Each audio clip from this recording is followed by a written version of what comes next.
It's no secret that Matt Damon and Ben Affleck are great friends. But if you look at their approval ratings, it's clear that in the US, Matt Damon is the leader, and it's pretty easy to explain why. Matt Damon is the classic example of a radiant personality.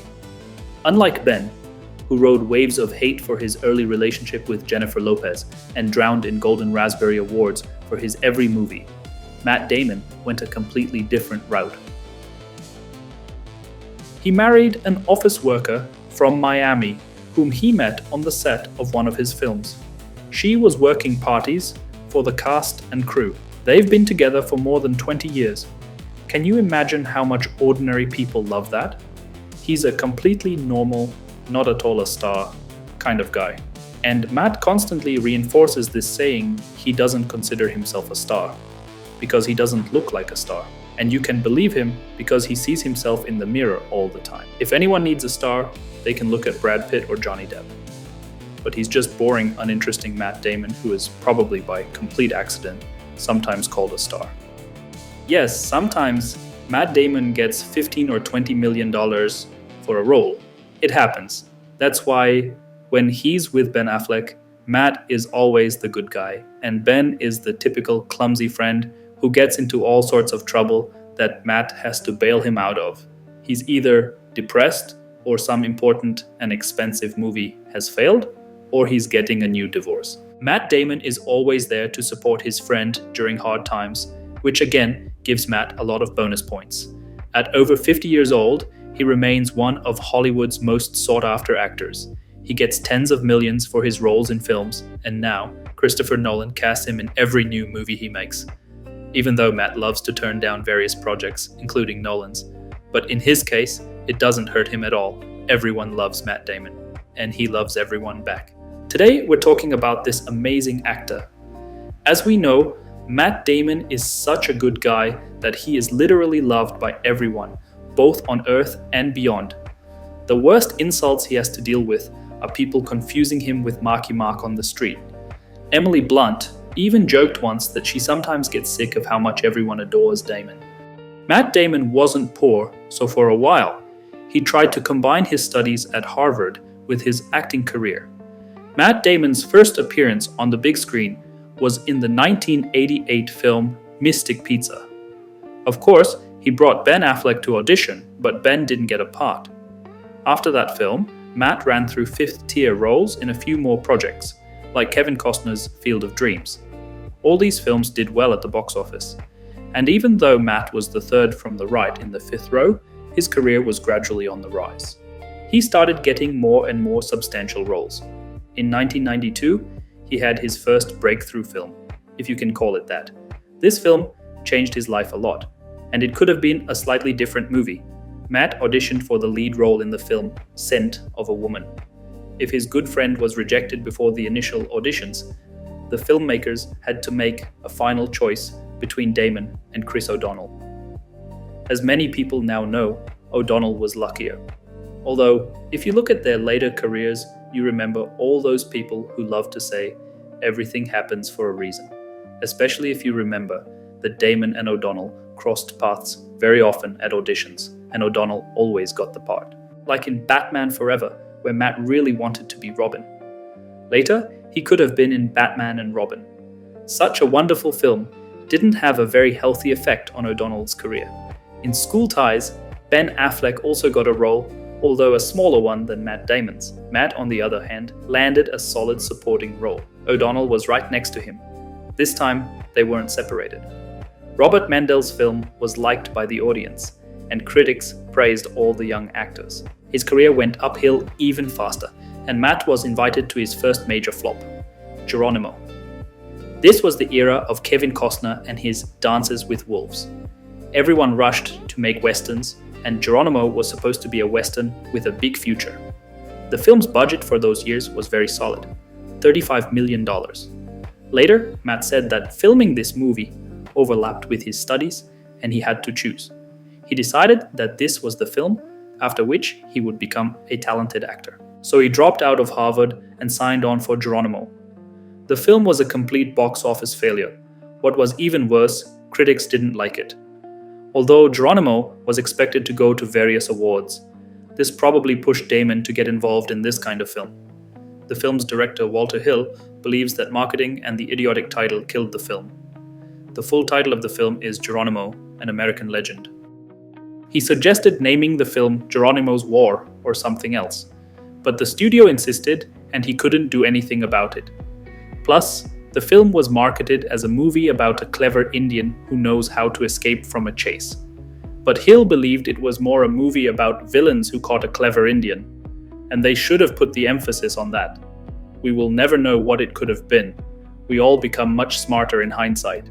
But at the box office, the $35 million film only grossed $18 million. This film brought nothing to Damon. His career slid back, and he started acting in minor roles again, sometimes even behind Ben Affleck, who was getting more roles. So he jumped into a minor role in Ben Affleck's film Chasing Amy, ran behind Denzel Washington in Courage Under Fire, and failed with a film by Francis Ford Coppola. After that, he decided it was time to change something. To be more precise, he made up his mind earlier, but until '97, he was used as a background actor who occasionally peeks out from behind someone's back. Because of this decision, he even had to turn down The Quick and the Dead. At that time, Sharon Stone had already pulled Leonardo DiCaprio into it. Damon started writing the screenplay for Good Will Hunting while still at Harvard. Then his career seemed to be on the rise and he put the script aside. When he dropped out of college for a string of failed films, he had to dust off his screenplay and enlist Ben Affleck's help in writing it.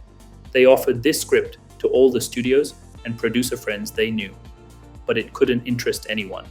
Later, Damon and Affleck said that they were sure that no one had even read the script. Since they knew that no one pays attention to novice screenwriters, they inserted a scene of true male love in the middle of the script. It started just like that, and if someone had gotten to that point, they would have had some questions. But maybe someone did and decided that the screenwriters were a little crazy and just lost any desire to deal with them. And just when they had lost all hope, a very famous producer became interested in the script, who immediately insisted that this episode be removed from the script since it made no sense. Damon himself said that he did not expect that they would decide to make Good Will Hunting into a major film and promote it for awards. So he was very surprised that Robin Williams, who was a top-tier actor in those years, was brought on board. He thought it would be a small film for some local festivals where he could just score points for his future career. But the famous producer thought otherwise. And when the work on the film was already completed, Steven Spielberg contacted Damon, inviting him to his new film, Saving Private Ryan. Damon still had to argue with the producer. The producer did not want to approve Minnie Driver, believing that a cute and more attractive girl was needed. Damon and Affleck insisted that they needed a girl who would not look like a beauty queen. They were able to stand their ground. Damon said that the producer wanted Gwyneth Paltrow.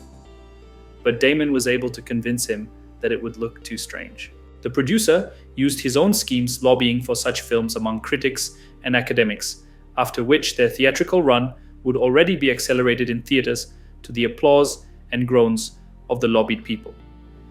And since lobbying is usually not an advertising expense, one can only guess what kind of sums are involved here. Steven Spielberg invited Matt Damon to play one of the roles because he needed a little-known actor who looked like a typical American from a farm in Kansas. And a few months before the release of Saving Private Ryan, Matt Damon received an Oscar for the screenplay for Good Will Hunting. It's not to say that Spielberg got a star for a handful of crackers, having signed him before he became one, but the actor was definitely already more famous than expected, which according to Steven disrupted his plans, but he stoically accepted it as a blow of fate. At the same time, Matt jumped into the film Rounders. This was a debt to the producer. He always immediately signed people he gave something to for several films. That's why many young actors and actresses at that time refused to work with him, like Russell Crowe, for example. In 1999, Damon signed on for 2 films. The first was Dogma, where he agreed to act for a couple of burgers. The main thing was that Ben Affleck was there again. They had met director Kevin Smith much earlier, even when they were willing to act in minor roles. So here they were kind of doing a favor to keep the film under $10 million. The film also did well at the box office, grossing $33 million. And the actor's second project that year was The Talented Mr. Ripley. For this film, the actor already received $5 million. It turned out that in just 2 years, he jumped from $300,000 for Good Will Hunting, where it was because of the screenplay, and for the lead role to $5 million. But after 4 successes in 2 years, this is still far from the most rapid rise. In The Talented Mr. Ripley, Damon replaced Tom Cruise. Director Anthony Minghella said that Cruise was interested in the film, and if he had agreed, Damon would have acted somewhere else. But Cruise hesitated, and Minghella watched Good Will Hunting and started running around the producers, demanding that they sign Damon yesterday so that no one would take him away. So when Cruise was ready to agree, he was just patted on the shoulder. The Talented Mr. Ripley grossed $129 million at the box office with a budget of $40 million. Somewhere ahead, Damon's fees of $20 million began to loom. But Matt started a black streak that brought him down a bit. And Marky Mark saved him. After Mr. Ripley, another film by the talented producer All the Pretty Horses was a box office disaster. The film grossed only $18 million, with a budget of $77 million. The Legend of Bagger Vance went to the bottom after it. It only grossed $39 million with a budget of $80 million.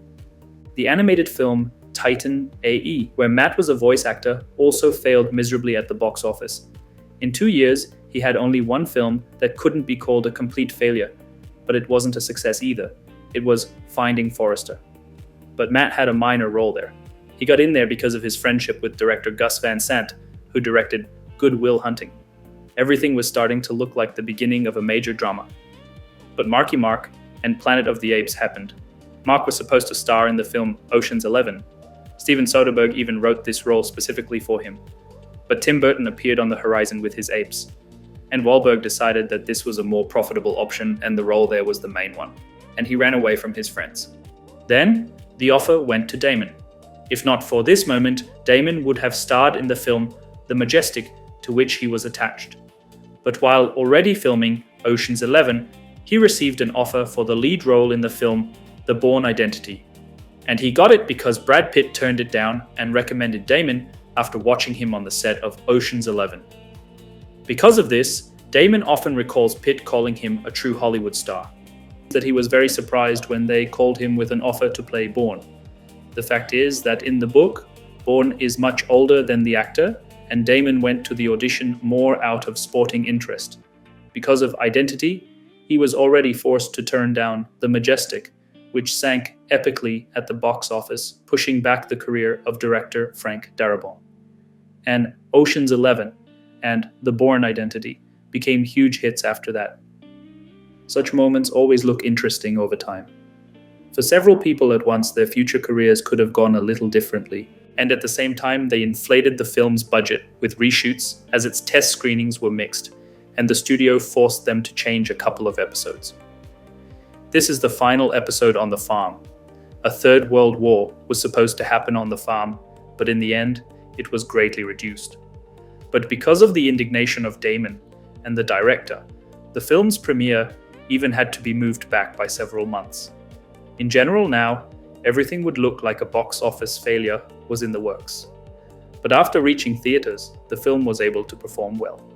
With a budget of $68 million, it collected $214 million.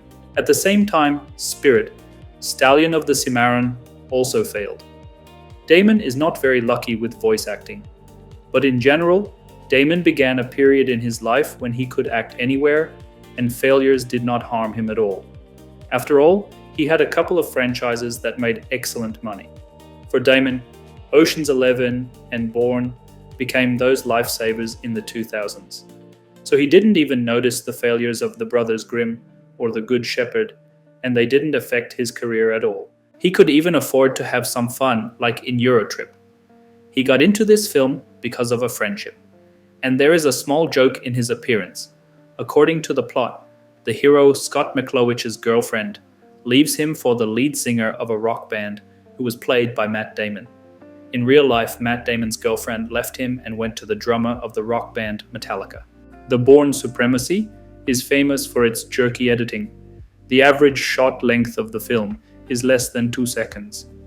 All of this was supplied with a handheld camera that was constantly shaking. It was assumed that this would give the film a documentary feel. Many viewers claimed that the constant shakiness made them feel nauseous. In the third film, this clever element was reduced. Director Paul Greengrass later admitted that he went too far. Similarly to the first film about Bourne, the sequel went for reshoots after a test screening. This happened just a few weeks before the premiere in theaters. The film got a new ending, because viewers called the original version too vague. But here too everything was great in theaters. $289 million, with a budget of $75 million. For his role in this film, Damon already received $10 million. By the way, Damon has not a single Golden Raspberry nomination in his entire career, but maybe everything is still ahead of him. Matt turned down big projects not only in favor of Ben, he also helped Colin Farrell's career. It was Matt Damon that Steven Spielberg wanted to see in the role of Danny Whitwer. Spielberg tried to persuade Damon for a long time, but in the end, after getting a refusal, he signed Farrell. He also helped Heath Ledger by turning down Brokeback Mountain. The film took a long time to get to the screen, and for a while the same Gus Van Sant was interested in directing. Damon also had a look at the film, but in the end, he turned it down. According to rumors, he was simply afraid when he found out that the film would have 2 powerful episodes of true male love, and the producers refused to cast Ben Affleck in the film. With the third Bourne film, as is tradition, problems arose again. The screenplay was written by Tony Gilroy, and Damon constantly speaks ill of this screenplay. He claims that because of Gilroy, who was simultaneously working on his directorial debut, the film Michael Clayton, they got some incoherent garbage. After which, Tony started running away from them and hiding, so they left him messages on his answering machine. The messages were quite specific, and Matt hopes that they will never surface. In general, they had to bring in a couple more screenwriters and rewrite all that garbage that was left from Tony themselves, from morning to night. And he at the same time still got a credit in the film as a big shot, because the work on the film was delayed and took much more time. Damon had to turn down the lead role in the film Hancock, and Will Smith got it. But all these problems again did not prevent the Bourne Ultimatum from becoming a hit. The film grossed $443 million, with a budget of $110 million. For his role in this film, Damon already received $10 million. At the same time, The Departed happened to him, where he again got in because of Brad Pitt. Pitt was supposed to play this role, and his production company was working on the film. But Pitt decided that he was already too old, so he went to star in Babel and brought Matt Damon in for his role. In 2009, Damon drove past 3 big hits at once. He turned down 2 himself and was not cast in the third. Damon said that when he found out that the Paramount studio was launching Star Trek, he immediately called J.J. Abrams and told him that if they needed a talented actor, he was ready. It was then that he learned that it was time to prepare for the roles of retired action stars. The first film he turned down himself was Avatar. The actor now calls this a big mistake, but he claims that he didn't understand anything and decided that it would be some kind of cartoon, and he would just act in special effects. When he saw the film, he poured himself a glass of whiskey and got a little upset. After all, James Cameron offered him 10% of the future box office of Avatar. Since the film grossed almost $3 billion, Damon could have become the highest paid actor in history, while the second film he didn't want to get into was The Dark Knight. Director Christopher Nolan believed that Matt Damon would make an excellent prosecutor. However, Matt Damon did not think so, and therefore, citing sudden pains throughout his body, he refused the director, after which the role went to Aaron Eckhart. It is believed that the real reason for the refusal was Ben Affleck. Ben's career was on a downward spiral due to failures in Daredevil, and Damon didn't want the same success. In 2009, or even in 2008, when Damon refused, comics were not at all at the height, they were in the early 2000s. The universe probably decided to punish Damon for such a lack of foresight. From 2009, he tried to bury his career for almost 5 years and lose the title of superstar. And he probably even succeeded.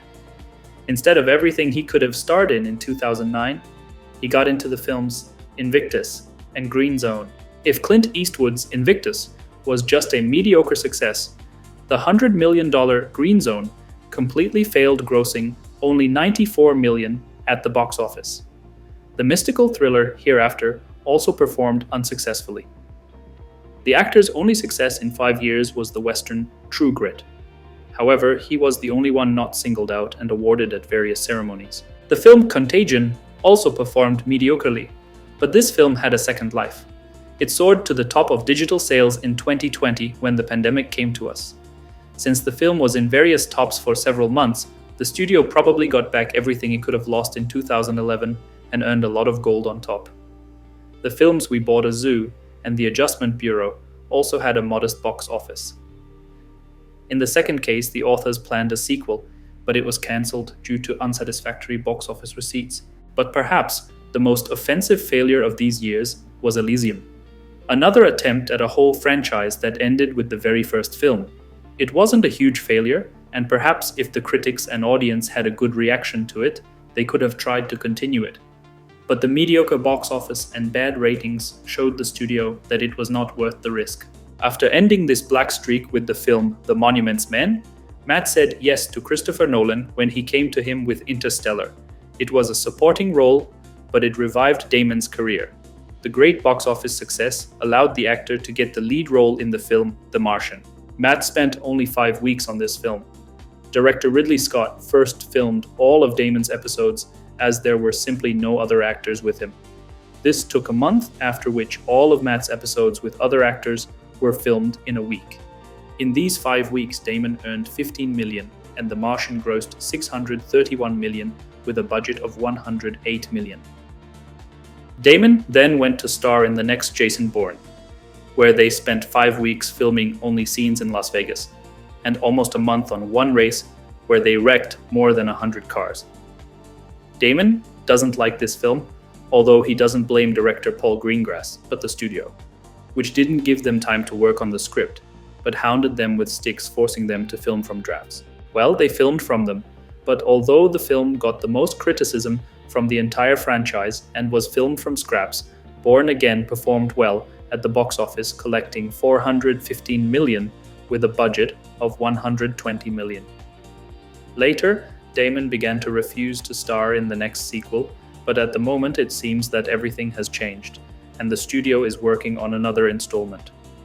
Damon is being secretive and has not confirmed his participation in the film, although according to rumors, if the film gets to the shooting stage, he will be there and has already given his consent. Having a little respite from his successes and jumping into a side job in the Chinese film The Great Wall, the actor again began to fail. The films Suburbicon and Downsizing sank. The pre-pandemic times ended with Ford v Ferrari, which was not a huge success, but it was showered with various awards and was praised everywhere. But since these are all rather underperformances, they can already break even with digital releases or sales to TV. Not all of them, but those that have good audience ratings, and a lot of these ratings probably still make a profit. We are talking about something like The Adjustment Bureau or Elysium. The Brothers Grimm, which grossed $105 million with a budget of $90 million, is unlikely to make a profit. Here the failures are too big a success on home video on the level of Fight Club is needed. But this is obviously not the case. If you look at the number of audience ratings on various resources and the number of mentions of the films anywhere. That is, although Damon has quite a few flops and underperformances, although not that many perhaps from the studio's point of view, he is a pretty good investment, clearly above average. The actor met the current times with the flops of the films The Last Duel and Stillwater. The Last Duel is one of those films that is unlikely to ever bring in any profit since they spent $100 million on the film and only collected $30 million. Here Matt again worked with his friend Ben, and Ben got a golden raspberry. But Matt became a star on streaming and earns very well. Matt is not only doing this, he again jumped into Christopher Nolan's Oppenheimer, which grossed $960 million at the box office with a budget of $100 million. And at the moment, Nolan is preparing to release the film Odyssey, where Damon again has one of the main roles. The budget there is stated to be $250 million, so Damon's near future looks carefree so far. In 2026, he should have another streaming film released where he again steals money with his good friend. In general, you can agree with Matt. He doesn't look like a superstar. No one is likely to remember him when it comes to superstars. They will remember Leonardo DiCaprio, or Brad Pitt, or Dwayne Johnson and Julia Roberts. Matt kind of ended up in a layer between big stars and superstars. Few people see him, but he's there. And he always behaves very correctly in public. Now this is very important. A good family, no scandals. If someone remembers him, it's only with respect. Well, everyone except Tony Gilroy. Damon also remembers him very often. But he agrees that screenwriters also want to earn good money. And they also need yachts and mansions. So Tony wanted a couple of new ones for himself, and therefore squeezed out something that vaguely resembled a screenplay. But Damon is no longer offended, at least in words. So thanks for your attention and stay in touch. Like, comment and share the video.